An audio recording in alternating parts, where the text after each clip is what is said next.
Sesaat lagi, kita akan menyimak materi pembelajaran pendidikan agama Islam yang dipersembahkan oleh MGMP PAI, SMA Negeri 1 Sukatani Purwakarta.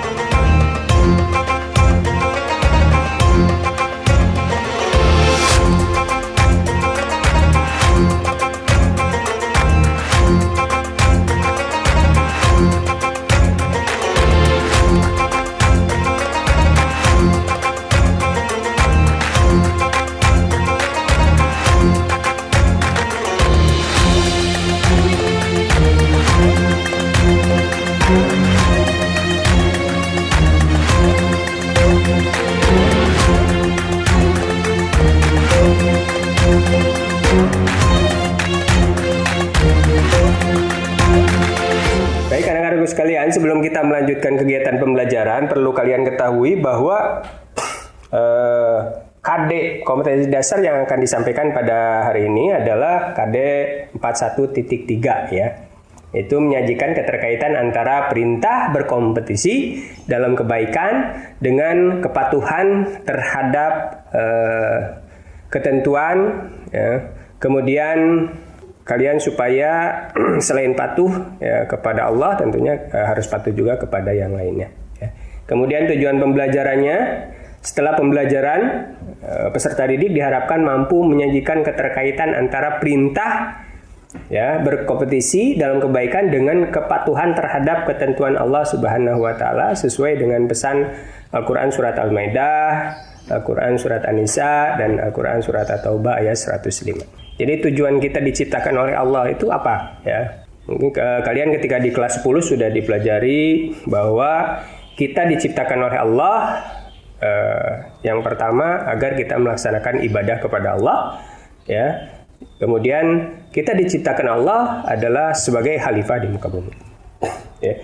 Salah satu kewajiban kita sebagai khalifah di muka bumi sebagai hamba Allah, maka kita harus taat pada aturan. Sebagaimana dijelaskan dalam Al-Quran, A'udzu billahi minasyaitonir rajim.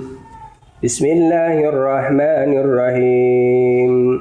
Ya ayyuhallazina amanu ati'ullaha wa ati'ur rasul wa ulil amri minkum.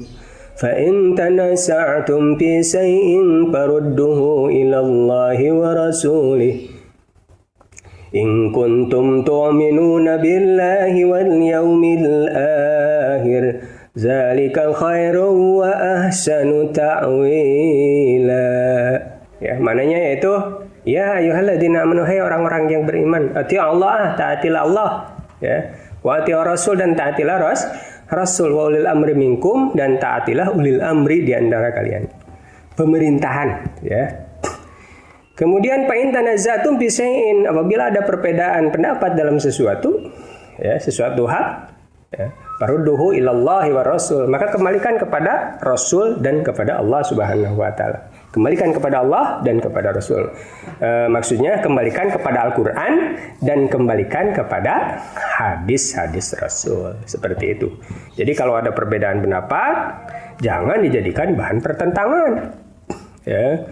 Apalagi perbedaan pendapatnya hanya di bidang furu'iyah ya, pendapat-pendapat gitu ya. Jadi kembalikan kepada Al-Qur'an dan hadis, seperti itu. Dalam ayat ini Allah Subhanahu wa taala memerintahkan pada kita ya, orang-orang yang beriman. Mudah-mudahan kita termasuk orang-orang yang beriman ya. Ya, ini yang perempuannya juga beriman, yang laki-laki beriman.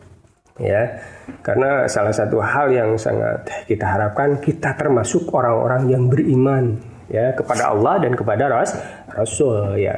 Oke. Yang pertama, perintah taat pada Allah, dalam artian taat kepada apa yang ada di dalam Al-Qur'an. Ya, segala sesuatu yang dijelaskan oleh Allah Subhanahu wa taala di dalam Al-Qur'an, maka itu wajib kita laksanakan. Maka karena kita punya kewajiban taat kepada Allah, dalam hal ini taat kepada apa yang ada di dalam Al-Quran, maka kita sebagai umat Islam wajib yang pertama mempelajari Al-Quran. Isi mempelajari Al-Quran itu mempelajari cara bacanya, mempelajari terjemahnya, mempelajari tafsirannya sehingga kita tahu apa sih yang ada di dalam Al-Quran itu. Yang kedua, taat pada Rasulullah. Ya.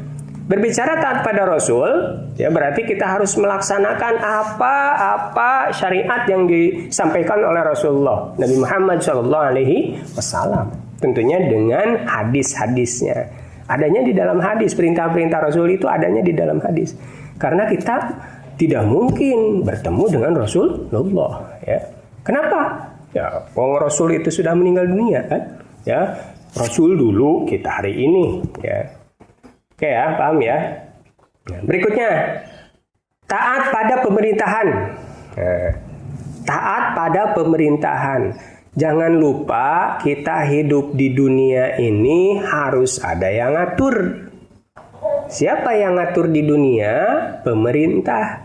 Oleh Allah sudah Allah sudah berbicara, Allah sudah mengatakan di dalam Al-Quran, Allah sudah memerintahkan di dalam Al-Quran bahwa kita harus taat kepada ulil amri. Ulil amri itu siapa saja? Para pemimpin, para ulama, ya, itu ulil amri yang membuat aturan di dunia ini.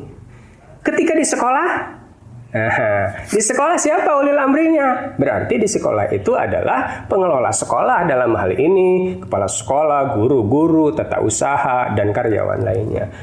Ya, yang membuat aturan di sekolah. Ya.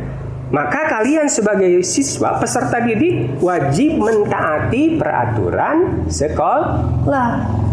Kenapa? Karena sekolah adalah kepanjangan tangan dari pemerintah. Maka ada aturan masuk jam berapa, keluarnya jam berapa, ya. Kemudian istirahatnya jam berapa, kalian boleh makan jam berapa, kalian boleh buka handphone yang dititipkan jam berapa.